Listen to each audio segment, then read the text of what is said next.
उत्तर प्रदेश में कक्षा 9 से 10 वर्ग को पढ़ाने के लिए राजकीय विद्यालयों में जो टीचर होते हैं वो LT ग्रेड के शिक्षक होते हैं, उनके लिए वैकेंसी का नोटिफिकेशन परसों आ चुका है और फॉर्म फिलिंग 28 जुलाई से स्टार्ट हो जाएगी। यदि आपका विषय हिंदी है तो ये वीडियो सिर्फ आपके लिए है।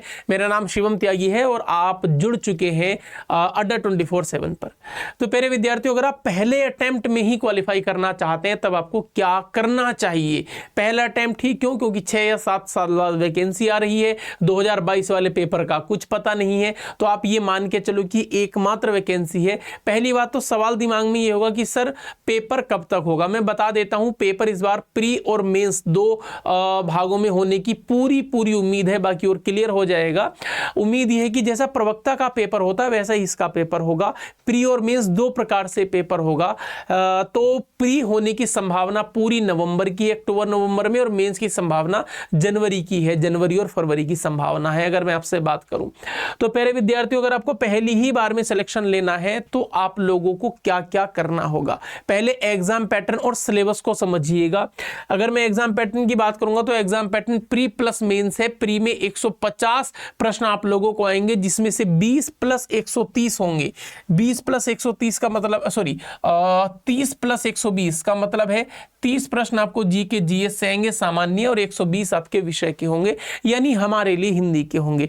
फिर एक दूसरा पेपर जो मेंस का होगा वो 400 नंबर का होगा, वो 100 + 300 होगा। 100 नंबर में आपको निबंध देखने के लिए उसमें मिलेंगे और थोड़ी सी व्याकरण, और 300 नंबर में आप लोगों को अपने विषय के यानी हिंदी में हिंदी के लघु उत्तरीय, अति लघु उत्तरीय, और एक आपका जो है मध्यम वर्गीय, मतलब दीर्घ उत्तरीय तो नहीं आते, ऐसे प्रश्न आप लोगों को देखने के लिए मिलेंगे। तो अब आप लोगों को अगर इस पैटर्न को देखिए, इस एग्जाम पैटर्न को मैं कंप्लीटली एक नई वीडियो लाने वाला हूं आपके पास, जो है कल वो अपलोड हो जाएगी, आप उसको देखिए, उसमें एक एक पॉइंट बताऊंगा कैसे करेंगे।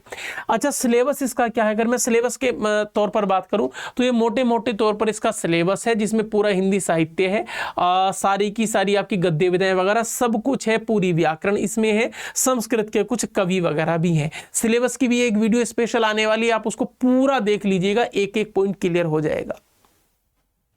तब आप लोगों के पास रणनीति क्या होनी चाहिए? देखिए विद्यार्थियों, आप लोगों के पास रणनीति में सबसे पहले आपके पास होनी चाहिए एक क्लास। आप इस क्लास को कैसे पढ़ेंगे? मैंने आप लोगों के लिए 2 प्रकार की क्लास को डिजाइन किया है। एक तो आप लोगों के लिए विद्यार्थियों यूट्यूब क्लास, यूट्यूब सेशन को मैंने डिजाइन किया है, और एक आप पेड बैच में जुड़ सकते हैं। पेड बैच भी हमारा स्टार्ट है, अगर आपको जुड़ना है तो नीचे दिए गए नंबर पर कॉल करके आप जुड़ सकते हैं। यूट्यूब क्लास रोज 2 बजे आपकी होती है, जो कि TGT PGT अड्डा चैनल पर होती है।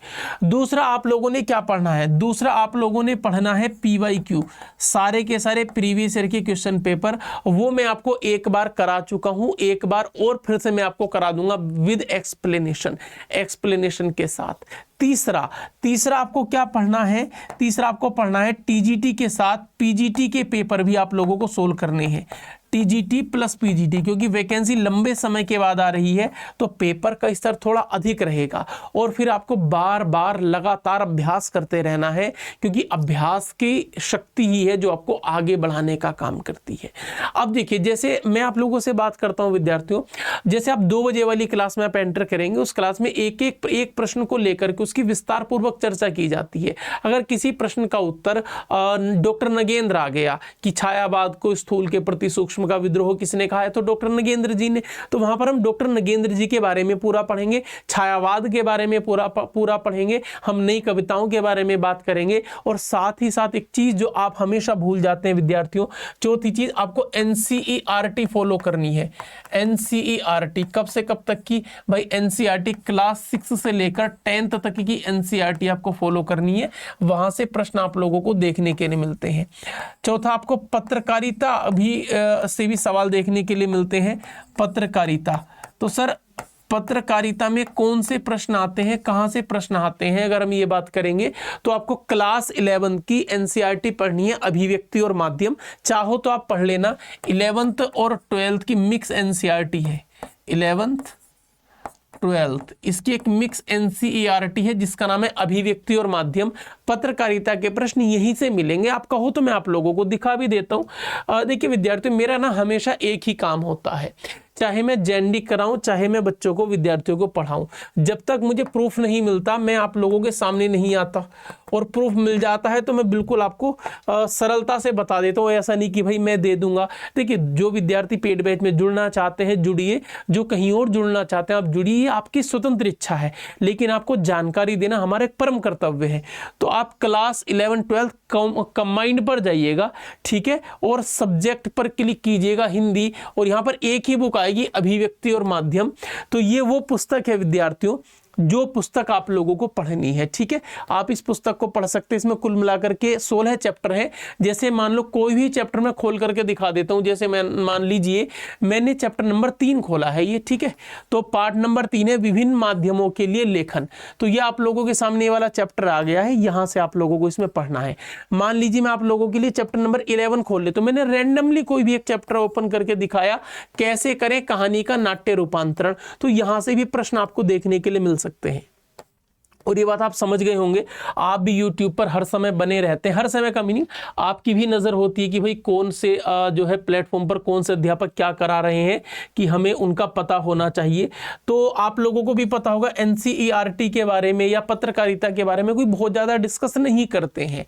इसके अतिरिक्त अगला जो स्टेप आप लोगों का होगा वो होगा विद्यार्थी संस्कृत, और संस्कृत की उन चीज़ों को पढ़ना जो कि आपके एग्जाम में लगी हुई है। जैसे संस्कृत के कुछ कवि आप लोगों के लिए लगे हुए हैं, मैं आपको दिखा देता हूं भाई विद्यार्थियों। ये रहे प्यारे विद्यार्थियों संस्कृत के बारे में। ये हैं आपके कालिदास, भवभूति, भारवी, मागदंडी, श्रीहर्ष और बाणभट्ट, इनकी रचनाएं हैं। बाकी संस्कृत की बहुत थोड़ी सी व्याकरण है, जिसमें संधि, स्वर, व्यंजन, विसर्ग तीनों प्रकार, समास सारे, शब्द रूप, सर्वनाम रूप, धातु रूप और कारकों का प्रयोग। तो ये सारी रचना, ये सारे के सारे टॉपिक्स आपको पढ़ने हैं। पूरा हिंदी आपका पढ़ना है। हिंदी में आप लोगों को भाषा खंड, हिंदी की उत्पत्ति वगैरह वाले पोर्शन, व्याकरण खंड, पूरी व्याकरण और पूरा का पूरा साहित्य, साहित्य में गद्य विधाई भी, काल वर्गीकरण भी, इतना सब कुछ आप लोगों को पढ़ना है। अगर आप ये सब एक ही बैच में पढ़ना चाहते हैं तब आप इसके लिए नीचे दिए गए नंबर पर कॉल करें, या फिर विद्यार्थियों आप जो है अड्डा 24/7 का ऐप डाउनलोड करेंगे।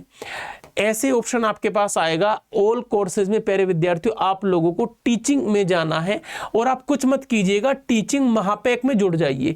टीचिंग महापैक में आपको एक के साथ सारे एग्जाम मिल जाएंगे, TGT के साथ PGT का भी, प्रवक्ता का भी, LT ग्रेड का भी, ठीक है। तो इस एग्जाम को, और इसमें इसके अलावा और कई सारे एग्जाम इसमें होते हैं। इसमें आपका लगभग 40 से ज्यादा एग्जाम इस महापैक में है। बाय नाउ पर आप क्लिक कीजिएगा, कूपन कोड आपको लगाना है Y887। कोई भी कुछ भी बोले, कोई भी कॉल आपको अड्डा से कर दें, कोई टेलीकॉलर बोले कि सर ये कूपन कोड लगा लो, भाई सबसे कम अगर आपको मिलेगा तो इसी कूपन कोड पर मिलेगा Y887।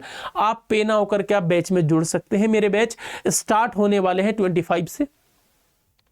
क्लासेस YouTube पर दोपहर 2 बजे से आरंभ हो गई हैं, तो आप क्लास को भी ज्वाइन करें। बाकी मैं आप लोगों से मुलाकात करूंगा, इसका एक डिटेल्ड सिलेबस डिस्कशन लेकर के मैं आप लोगों के सामने कल उपस्थित रहूंगा, ठीक है। तब तक के लिए नमस्कार और प्रणाम, अपना ध्यान रखिएगा। और हाँ, जब तक जॉब मिल नहीं जाती शांति से बैठना नहीं है विद्यार्थियों। नमस्कार, प्रणाम।